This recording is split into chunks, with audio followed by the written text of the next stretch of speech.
Assalamualaikum warahmatullahi wabarakatuh. Baiklah, apa khabar murid-murid semua?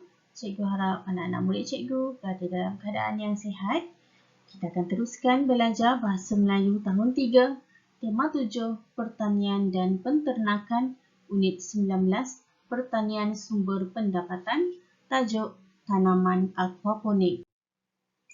Kita akan belajar kemahiran menulis standard pembelajaran 3.2.3, membanding bezakan dan mencatat maklumat tentang sesuatu perkara. Objektif pembelajaran, pada akhir pembelajaran murid dapat membanding beza tanaman biasa dan tanaman aquaponik menggunakan pertebih berganda dengan betul. Baiklah, cikgu harap kamu telah pun bersedia. Mari kita belajar bersama-sama. Aktiviti pertama, mari kita membaca dan memahami maklumat. Maklumat ini bertajuk tanaman aquaponik. Mari baca bersama-sama cikgu. Cikgu Hadif memberikan risalah kepada murid tahun 3 angsana. Tugasannya adalah untuk mencari maklumat tentang perbezaan dan persamaan tanaman biasa dan tanaman aquaponik. Baiklah, Cikgu Hadif iaitu guru tahun 3 angsana memberikan risalah kepada murid-muridnya dan murid-muridnya perlu mencari maklumat tentang perbezaan dan juga persamaan antara tanaman biasa dan juga tanaman aquaponik. Baik, kita lihat maklumat tanaman biasa. Memerlukan ruang yang luas. Kos RM1,000 setiap kali tanaman untuk seekar tanah. Kawalan pokok menggunakan racun. Ini untuk tanaman biasa. Baik, kita lihat cara penanaman dan penjagaan bagi tanaman biasa. Menggunakan biji benih, memerlukan siraman pada setiap hari dan penjagaan yang rapi. Baik, selain itu tanaman biasa memerlukan cahaya matahari. Baiklah, tanaman biasa ini kita biasa tengok dan ibu bapa kita juga ada yang menanam menggunakan kaedah biasa ini. Baik, kita teruskan. Sekarang kita baca dan memahami maklumat tanaman aquaponik. Baiklah, tanaman aquaponik ialah gabungan tanaman hidroponik dan aquakultur, iaitu menerusi tanaman dan ternakan ikan. Tanaman aquaponik ini tidak memerlukan ruang yang luas. Baik, kita lihat kawalan pokok. Tidak menggunakan racun.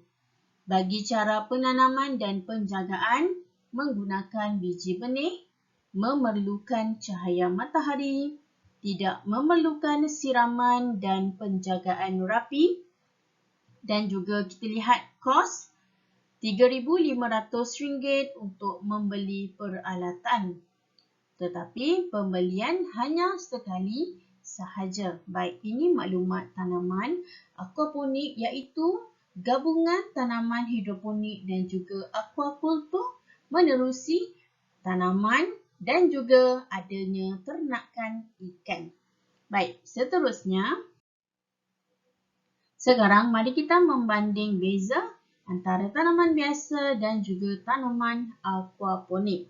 Lihat, ini merupakan peta buih berganda untuk kita kenal pasti persamaan iaitu di bahagian tengah dan juga perbezaan di bahagian tepi ini bagi kedua-dua jenis tanaman.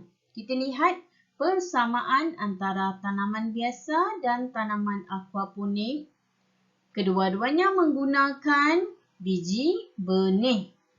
Selain itu, persamaannya kedua-dua jenis tanaman memerlukan cahaya matahari untuk tumbuh membesar.